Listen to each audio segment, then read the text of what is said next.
Not all powerful punchers are genetically gifted.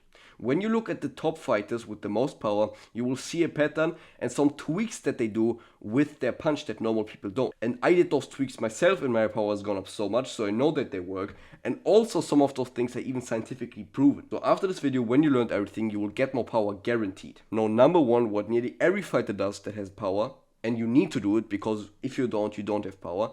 I said to my coach one time, like, oh, my body hook is weak. I just threw a body hook. I said, man, it's weak. I don't know, what should I do? He said, yeah. He held the pad for me and he said, throw it. And so I threw it out and he said, yeah, I know what you're doing. And what I did was, when I hit, for example, hit a body, I hit, but instantly coiled back. Instead of hit and wait a few seconds, or not wait a few seconds, but follow through, have the intention to go through this. So push a bit into it. Instead of just this, it's this, okay? That's 10 times smarter, really. If you look at every fighter, you see that when they miss, they also have a bit of like, they still go further because they have that intention to hit through it, okay? Every fighter, like every top fighter is doing this. They all have the intention to hit through the target and not just hit it and curl back, okay? So when you do a cross, you want to hit through the head. When you do a low kick, you want to hit through the leg. When you do a hook, you want to go through the head of them, okay? That's your intention when you do those punches. And believe me, I looked at this for a long time, like, yeah, it's just something that like the YouTube channels say, like Tony Jeffries or something, yeah, hit through the target on generic advice, okay? Nothing against Tony Jeffries again here.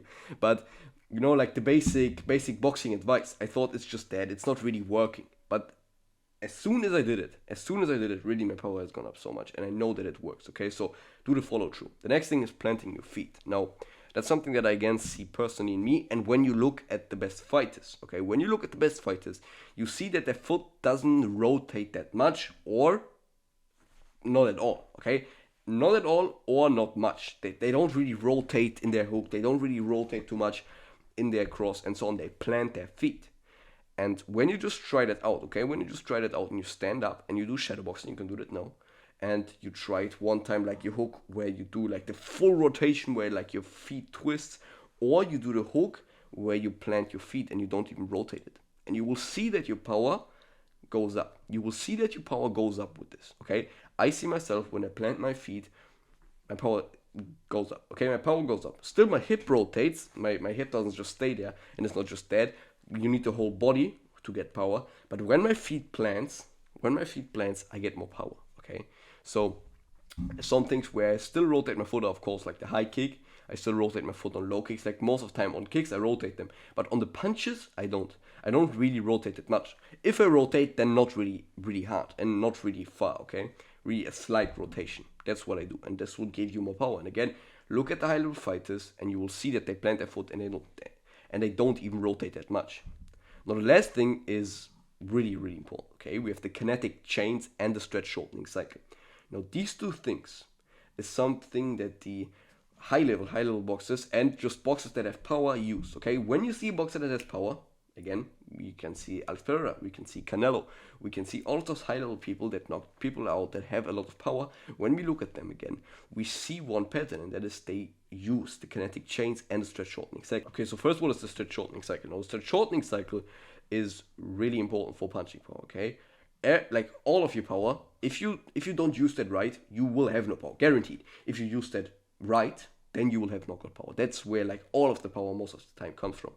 Now, again, what is the stretch shortening cycle? The best thing to explain it is in a jump, okay? When you jump, you normally dip down. You don't just jump from your normal stance, you dip down a bit, okay? You lower your center of gravity, you dip down, and then you jump up, okay? Now the dip down is the stretch phase, okay? We have the stretch shortening cycle, okay? So we have the stretch phase. That's not like a stretch in yoga, that's not like a stretching routine stretch. Oh yeah, my shoulder stretches. No, that is like the stretch. That is just a stretch. It's just called a stretch, it's just the elongation of the muscle, okay? So we dip down, and in this phase, elastic energy stores. So we store that energy that is then in the concentric phase, so the contraction where we jump up, released, okay? So we dip down. Then there's the amortization phase. It's just the phase where it switches from eccentric to concentric, so it's not really important to know right now.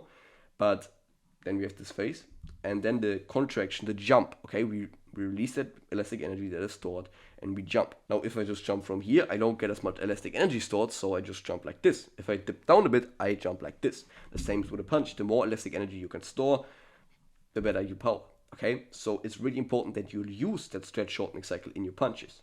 Now, number one way how you can do this is a dip down. Okay, again, like in the punches, we can do a dip down. We can lower our center of gravity and then explode up. Okay, so we can go down and then explode up. What we could also do is just like that loading up. Okay, so those loads up where we just move in the opposite direction of our hook, for example, and then we stretch everything. Like that's the stretch phase here, and then we and then we are in the concentric phase. Okay, so we stretch, we store elastic energy from this, and then we can go in the concentric phase. Okay, from eccentric to concentric again. That's really important. Okay, so there are two things. Again, this will give you more punching power. Just to dip down, the lowering of your center of gravity. So just a dip down, simplified, and then again the load up where we just move in the opposite direction of our punch. Okay, you could also do this with like a slip, bam. Okay, that's loading it up, really important. And as well, one important thing is that your hip moves first. Okay, your hip moves first in your punch. Your hip moves first, and then your arm leg's a bit behind. Even here, it's even here. Okay, so your hip is here, and then your arm leg's a bit behind. It's not just the hip and the arm move in the same direction, like it moves in the same time. No, the hip moves first in the punch, just a slight leg behind. Okay, it's not like a massive leg, but just a slight leg behind. The hip moves first, and then the punch comes in. Okay, really important for punching power again because we create stretch shortening cycles in our kinetic chains. Now, if you want to learn more about kinetic chain, stretch shortening cycle, stretch shortening cycle, and so on, I have a community called Combat Skool. Okay, in the description you get a one-on-one SOS hotline to me, by the way, where you can message me every time you have a problem, every time you have a question. Okay, you can message me and I will give you the solution to it. So maybe you went sparring, you felt a bit off, you did some things, you felt like you have no power, then you DM me and I will give you the solution. Maybe you got hit with a punch too much and then you say, man, what can I do? Or you want to have biohacking advice, or maybe you want to have advice on how to boost your performance and so on. Also get one-on-one coaching in there, group coaching calls, and most importantly, the course library with the punching biomechanics course where I go really deep into that theme. Okay, we analyze fights and so on of high-level fighters as well, and we see like what they are doing to really boost their power. Okay, for every punch, for every kick as well. And we have a lot of other courses like the diet course and so on in there. So I love you, brother. See you back. And so I see you back here soon, guys, bro. By the way, I elbowed my old phone, and I see you back.